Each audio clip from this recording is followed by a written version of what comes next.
اعوذ باللہ من الشیطان الرجیم بسم اللہ الرحمن الرحیم۔ حضرت عبداللہ بن عباس رضی اللہ تعالیٰ عنہ نے حضرت عمر فاروق رضی اللہ تعالیٰ عنہ سے دریافت کیا کہ آپ کو فاروق کیوں کہا جاتا ہے؟ آپ نے فرمایا، جن دنوں سرکار دو جہاں دار ارقم میں تشریف فرما تھے، میں وہاں اسلام قبول کرنے کی غرض سے حاضر ہوا اور دروازے پر دستک دی تو حضور علیہ الصلاۃ والسلام دروازے پر تشریف لائے۔ میں نے روبرو کلمہ شہادت پڑھ کر اسلام قبول کیا تو اس خوشی میں صحابہ کرام جو وہاں موجود تھے انہوں نے اس زور سے نعرہ تکبیر بلند کیا جسے مکہ والوں نے بھی سنا۔ اس کے بعد میں نے عرض کیا، یا رسول اللہ، کیا ہم حق پر نہیں؟ حضور صلی اللہ علیہ وآلہ وسلم نے فرمایا، بے شک ہم حق پر ہیں۔ میں نے عرض کیا، جب ہم حق پر ہیں تو پھر خاموش کیوں رہیں؟ چنانچہ ہم دو صفیں بنا کر کعبہ شریف پہنچے۔ ایک صف حضرت حمزہ رضی اللہ تعالیٰ عنہ اور دوسری میری تھی۔ ہمیں دیکھ کر قریش نے غم و غصے کا مظاہرہ کیا۔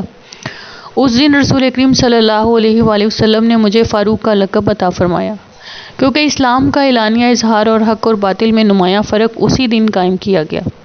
ابن سعد نے ایوب بن موسیٰ سے روایت کیا ہے کہ رسول اللہ صلی اللہ علیہ وآلہ وسلم نے فرمایا، اللہ تعالیٰ نے عمر کے قلب زبان پر حق جاری کر دیا اور وہ فاروق ہے جس کے ذریعے اللہ تعالیٰ نے حق اور باطل کے درمیان فرق کر دیا۔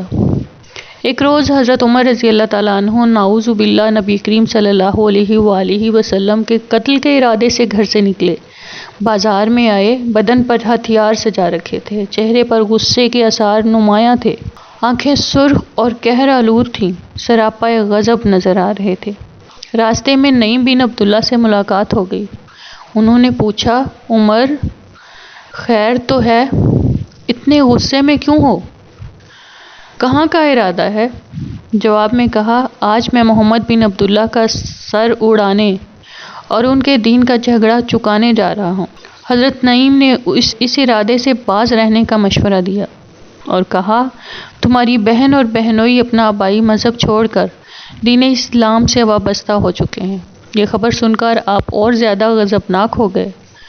الٹے پاؤں بہن کے گھر پہنچے۔ گھر میں آپ کی بہن اور بہنوئی کے علاوہ حضرت خباب بھی موجود تھے۔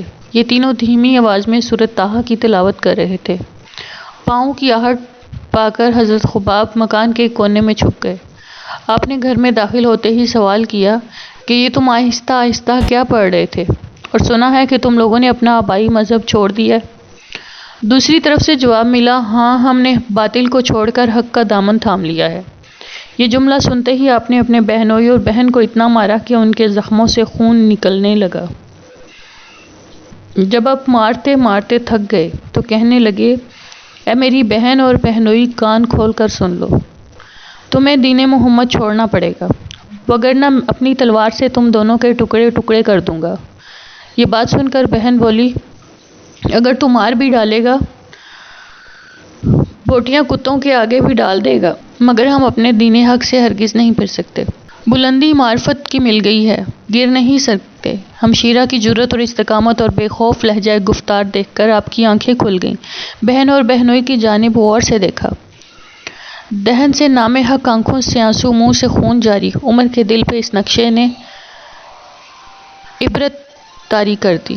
آپ پر ایک عالم طاری ہو گیا۔ ندامت سے گردن جھک گئی۔ تھوڑی دیر بعد جب سر اٹھایا تو پیشانی پر پسینے کے قطرے اور آنکھیں اشکبار تھیں۔ بھرائی ہوئی آواز میں بولے، بہن، وہ کتاب جو تم پڑھ رہی تھی ذرا مجھے بھی دکھانا، مجھے بھی سنانا۔ ہمشیرہ نے جواب دیا، اس کتاب کے اوراق چھونے کے لیے پاک و صاف ہونا شرط ہے، لہٰذا پہلے غسل کرو، پھر اس کو ہاتھ لگانا۔ بہن کے کہنے پر عمل کرنے کے بعد اوراق کے قرآن کو لیا اور پڑھنا شروع کیا۔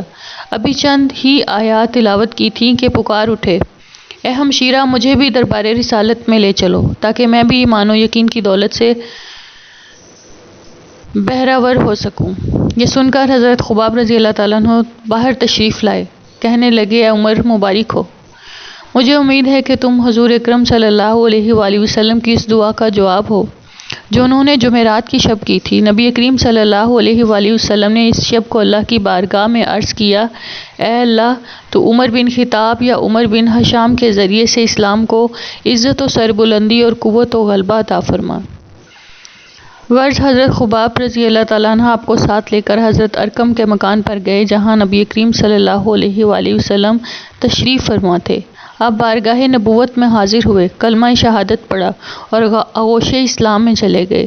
یہ سرور عالم کی دعا کے اثرات تھے کہ ایک بہن کی استقامت نے بھائی کو دربار رسالت میں حاضر ہو کر فاروق اعظم بننے کی سعادت کا موقع فراہم کیا۔ سبحان اللہ۔